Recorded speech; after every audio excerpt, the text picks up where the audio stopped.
Philippe Judelin, bonjour. Bonjour. Vous êtes chef du service de gynécologie obstétrique à Nancy. La transmission du virus HPV, tout le monde le sait, c'est la transmission par voie sexuelle. Que doit-on savoir de plus? Alors, c'est sexuel, mais au sens très large d'une part, et ce n'est pas que sexuel. Alors, sexuel, oui, mais ce n'est pas seulement les rapports sexuels pénétrants, classiques, ce à quoi on pense tout de suite, mais c'est toutes les activités sexuelles au sens large, depuis les attouchements, alors auto-attouchement, attouchement, sextoy, sexe entre hommes, entre femmes, donc c'est au sens large. Et ça a un impact sur, bien sûr, l'épidémiologie et la contamination, car des sujets vierges, en se touchant, peuvent être contaminés. Donc, ce qui veut dire que finalement, la vaccination des jeunes filles peut ne pas être efficace de ce fait. Alors, elle ne l'était probablement pas suffisamment dans les recommandations françaises précédentes, qui étaient à 14 ans, ce que nous avons toujours considéré comme beaucoup trop tard, justement parce qu'on sait très bien que les adolescents peuvent très bien se caresser sans qu'il y ait pénétration. Donc c'est tard. Effectivement, il faut vacciner dès la sortie de l'enfance. C'est pour ça que les recommandations, en France maintenant, elles sont à 11 ans, ça paraît logique. Et dans la plupart des pays, c'est entre 9 et 12 ans, ce qui est bien. Alors, en dehors de cette transmission, quel autre biais utilise le virus?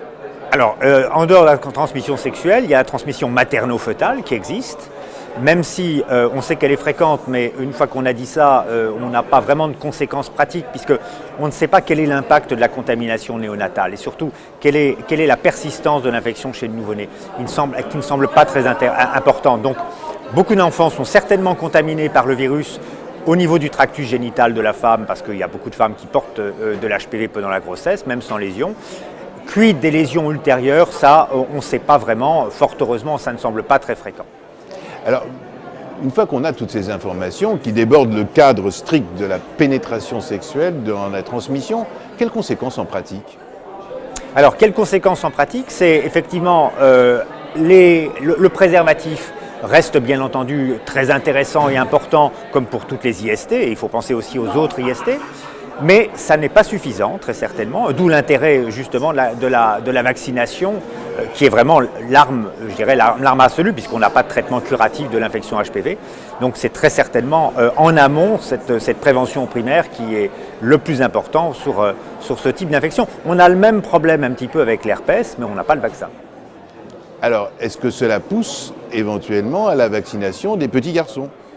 Alors, certainement.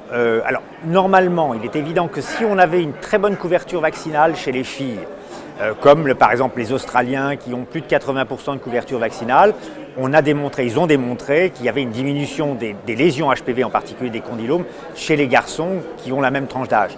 Mais dans des pays où on n'aura pas ces 80% de couverture vaccinale, ce qui veut dire vaccination scolaire en clair, il est tout à fait intéressant de vacciner les garçons, d'autant encore une fois que les cancers HPV induits, c'est pas seulement je dirais le génital féminin, mais c'est également l'anus, c'est le pénis, et puis c'est toutes les lésions ORL maintenant qu'on connaît de mieux en mieux et qui sont tout à fait mixtes. Donc il y a un rationnel à vacciner tout le monde et à vacciner plus tôt, un peu comme l'histoire de la rubéole, où on a vraiment eu une bonne adhésion à la vaccination quand on a vacciné les jeunes des deux sexes, plus jeunes qu'avant l'adolescence. Je vous remercie. Merci.